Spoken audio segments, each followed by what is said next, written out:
right, guys, so last little detail. And I apologize for not getting it all in 15 minutes, but if you didn't learn anything at all about me on our first Zoom meeting, it's that I like to talk, and I talk fast. Even though I talk fast, I like to talk a lot. So I will work on that, I promise. This is what I love about the recorded messages and the video lessons, though, is that sometimes, like on Canvas, it might say that you have to do pages 3 and 4, but this is my way of kind of knowing whether or not you've paid attention, because a lot of times, or if you've been watching the video, a lot of times I don't make you do all of it, or I do some of it for you, and so that's what we're going to do right now. So this is in your workbook that you should have picked up, like I said, from your materials pickup day, but if for whatever reason you didn't get it, I did put it into your online textbook, so you can see it up here, and it should show up in your thing. For those of you that do have the hard copy, don't worry about going into your online textbook to do this portion, okay? But I want to go over with you really quick. I just want to see how you do and how you understand. So let's go do number 1. We are going to give the domain, the range, and the end behavior, and what you get to choose is if you want to do set notation or interval notation, okay? That's entirely up to you. So let's talk domain first, okay? All right, so remember domain, right? DMX, the domain is X. These are going to be the X values. Well, it looks like, since my line goes on forever, that the domain is going to be all real numbers. So I'm going to do set notation for this one. So I'm going to put that little brace, and I'm going to say the set of all X such that X is a real number. Or all real numbers if you prefer, okay? All right, let's talk range. So range, again, it looks like it goes on and on forever in either direction, so the range must also be all real numbers. I'm going to write this one in set notation, or I'm sorry, interval notation, because I like interval notation a little bit better. It's shorter.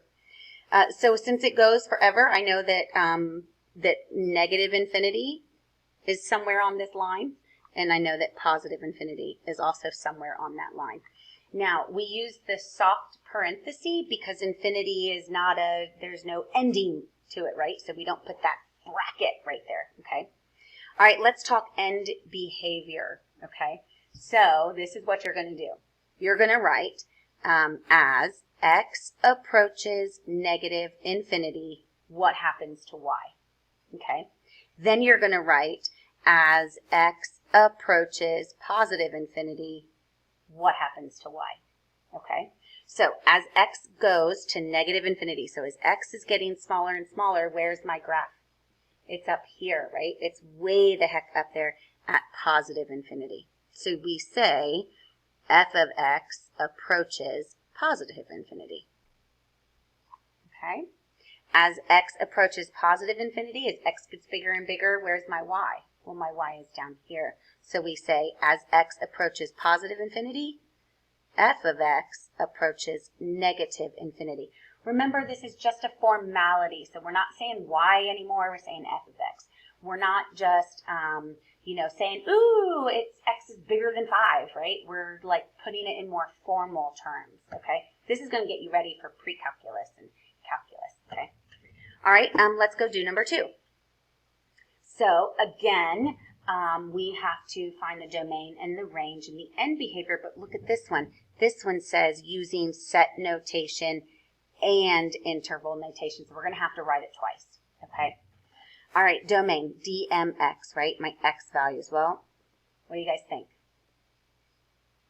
Yeah, I'm hoping that you just said X is all real numbers. Okay, and I abbreviated a little bit. As far as interval notation goes, that's going to be a parenthesis from negative infinity to positive infinity. Okay, the range does not go on forever, though. If I'm like walking along my y-axis and I'm looking as I'm going, right, I'm like looking back and forth, I'm not touching my graph. -4, down here for the y at -4, there is no -4 value, right? It doesn't reach down here. So the first thing I come to on my y-axis is this -2. Okay, and so I know this is going to go from -2 to something. I'm going to do interval notation first because I'm going to show you what this looks like. So from -2, and then it looks like I can keep walking from here until the end of time. So that's definitely a positive infinity.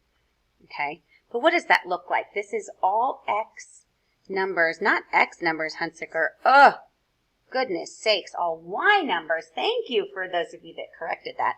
Such that y is what?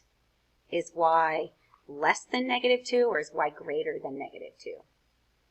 Yeah, y is greater than -2, but it's not just greater than -2, it's greater than or equal to -2. Okay? What I want you to do now is I want you to go ahead and finish up just number 2 and number 3. Okay? So number 2, you're going to write, as x approaches -infinity, what happens to f of x? And as x approaches positive infinity, what happens to f of x? Okay? See if you can kind of finish that. And then try number 3. You're going to submit that into Canvas. Okay, so I want you to take a picture of this or something. I will tell you, for those of you that have smarty phones, if you have an iPhone, you can go into your notes and you can take a picture. The other thing that you can do, which is really super cool, on your little smarty phone, right, if you have Google Drive installed, you can just, so here I am, I'm in my Google Drive. I'm just going to click the plus button.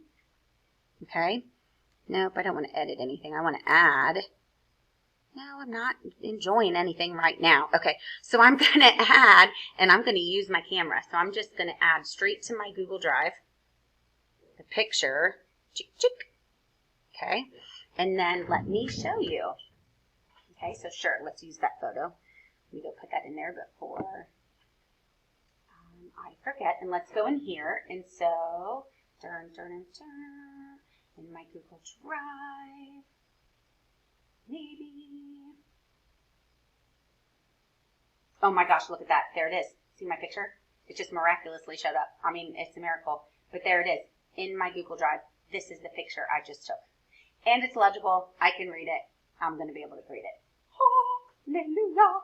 So in Canvas, when you're in Canvas, there should be a place for you to be able to sync your Google Drive. Please make sure that you go do that. You might have to, down at the bottom, it's going to say allow or open or whatever. But just, look for it down here and you should be able to go right in and find. I don't know what that was saved as, but you should be able to go find it and put that in. Oh, I just closed it out. Well, I'm sure that you'll figure that part out. All right, so you guys are much more technologically advanced than I am, but in my Google Drive, I just, searched for it. I looked to see what it was named.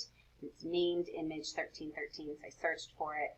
There it is. I can open it, upload it, attach it to whatever, and it's already on Canvas, and it's super, super easy, okay? All right, the last little piece to your assignment puzzle is to do in the textbook, page 10. The textbook has already been fished out to you on your online textbook site, but you're going to do page 10, numbers 7 through 10. Just do them on a separate sheet of paper.